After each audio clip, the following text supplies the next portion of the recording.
Hello, and welcome to Feed Your Fire. I'm Kim Baker, founder of Kim Baker Foods. In today's episode, we're going to talk about courage. Yeah, that shit scares me too, because we all know that on the other side of courage is something that we had to face, a decision, a circumstance, a heartbreak. But the world is full of uncertainties and hardships, and it's courage that allows us to move through it. So we're going to devote this episode to understanding what courage requires, while we cook something to help us cultivate the confidence to overcome our fears.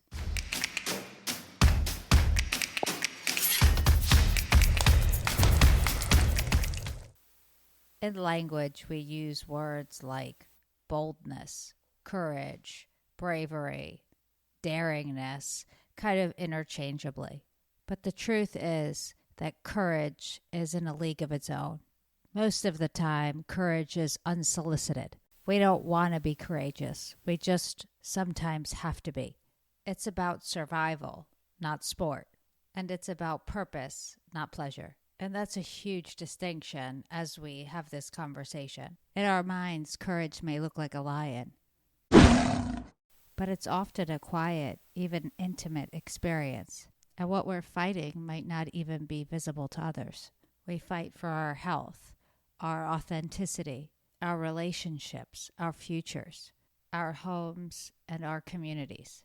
It's not only a choice, it's a discipline, and it's really hard to do alone.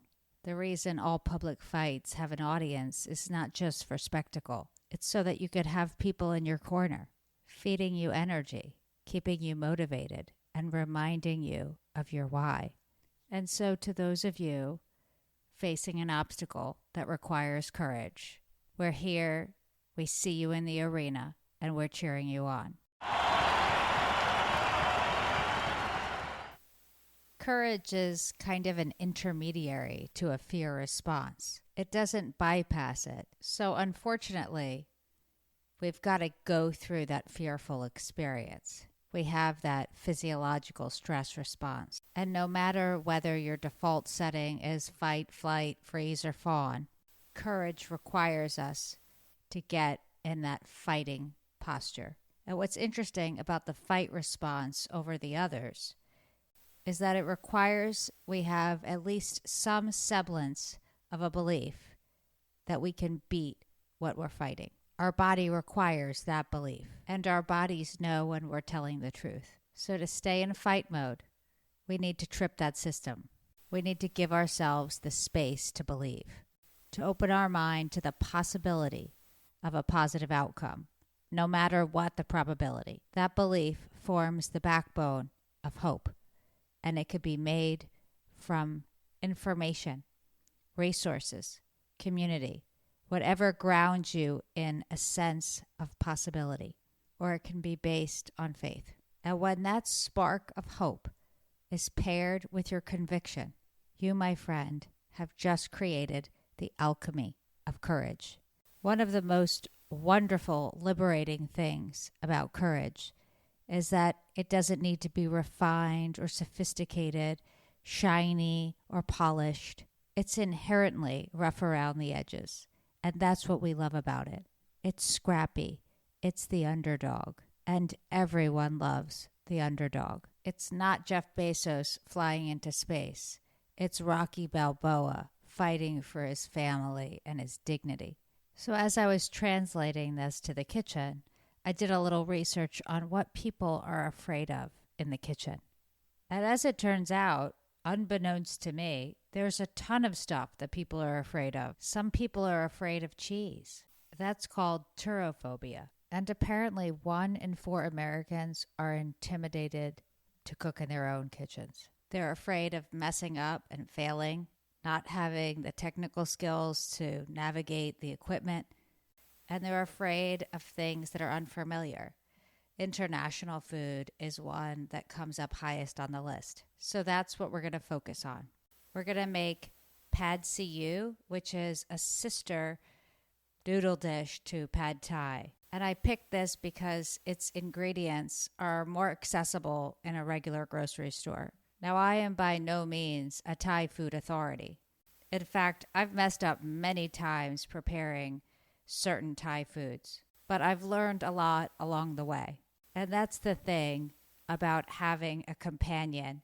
It's more about having someone you trust than someone who knows everything. And the person that's just one step ahead of you can keep you from falling into pitfalls. So the first thing we're going to do is prepare our noodles. Do not follow the instructions on the package. Asian noodles get soaked, not boiled. This was actually a test question when I was in culinary school. So grab a big pot of water and bring it up to a simmer, not a boil.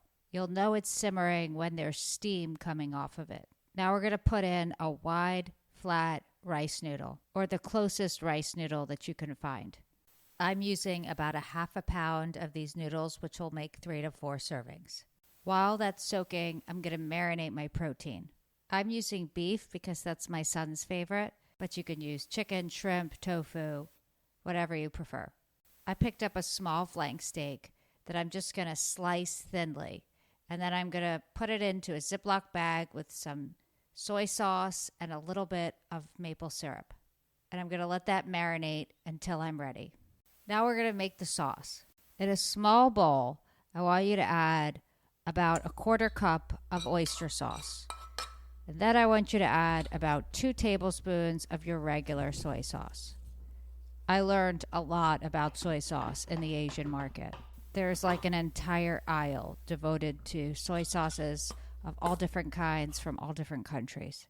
And because of that, we're going to add another kind of soy sauce to this mixture. We're going to use a dark soy sauce, which is thicker, and we're going to add in about 1.5 tablespoons. Then add in a tablespoon of fish sauce and a tablespoon of maple syrup. Taste it, because this is going to be the base of your entree. It should taste good, but pungent, because it's all concentrated right now, and there's no noodles to soak it up. By now, your noodles should be tender, so check them. And once they're kind of al dente, you'll want to remove them from that warm water and rinse them under cool water to stop the cooking process. Lastly, we're going to prep our veggies. I want you to chop up a couple cloves of garlic, and then Pad See Ew typically uses Chinese broccoli. Since I was at the Asian grocery store, I found this. You will not find this in Kroger or Wegmans or Publix, so feel free to substitute broccolini, which is kind of a hybrid, and just note that that is different than broccoli rabe. So cut away the stems from the leaves on the Chinese broccoli or the broccolini. You can use the stems, but you'll want to cut them up. I cut them kind of on a diagonal, like I'm cutting a carrot, and keep them separated so that we can put them in the pan at different times. Now, making this dish is an exercise in preparedness, because the thing about Pad See Ew is we kind of caramelize the noodles in the pan, and so it's easiest to do this if you cook it in individual portions. So measure out about 2 tablespoons of that soy sauce mixture that we made, and grab about a nice heaping handful of your noodles and set them aside. Crack open an egg and place it in a small bowl. Then grab a nice large skillet and put in some avocado oil and let it get really hot. We're going to sear that steak. So add it into the skillet and let it cook undisturbed for like a minute or 2. Then toss it so it can cook through and on the other side. And once it's done, take it out of that skillet and just set it aside. Wipe down the pan and add in some fresh avocado oil. Add in some of those broccoli stems and the garlic and let that cook up for a minute. Then add in the leaves. Push that all aside. Make sure you have enough oil in the skillet. Add in the egg and quickly, using a spatula or a wooden spoon, blend it up so that it's kind of scrambled. Push that egg in with the vegetables, and then we're going to add in our noodles. Add in the sauce, mix it up, and then let them caramelize undisturbed. That maple syrup that we put in the soy mixture will provide it with the sugar it needs to do that. Then add in a portion, about a quarter of that cooked beef. Toss everything together, and then go ahead and plate it. You'll want to rinse out that pan and then just repeat the process a few times until you've prepared all of your pad see ew. Now, I was a little anxious about preparing this for you today. By making something that I hadn't yet quite mastered, I made myself vulnerable. I was outside of my comfort zone. And I had all of those same feelings that you'll have. I would feel the disappointment of having invested this time and having it not work out. I might even feel a little embarrassed. But none of those feelings are the enemy. In fact, in many ways, they're the teacher. And as my friend often says, we're responsible for the effort and not the outcome. We owe it to ourselves to try. And we all deserve to feel the hope and the promise of that positive outcome. And with that, my friends, I say so long. Feed your fire, where food nourishes growth.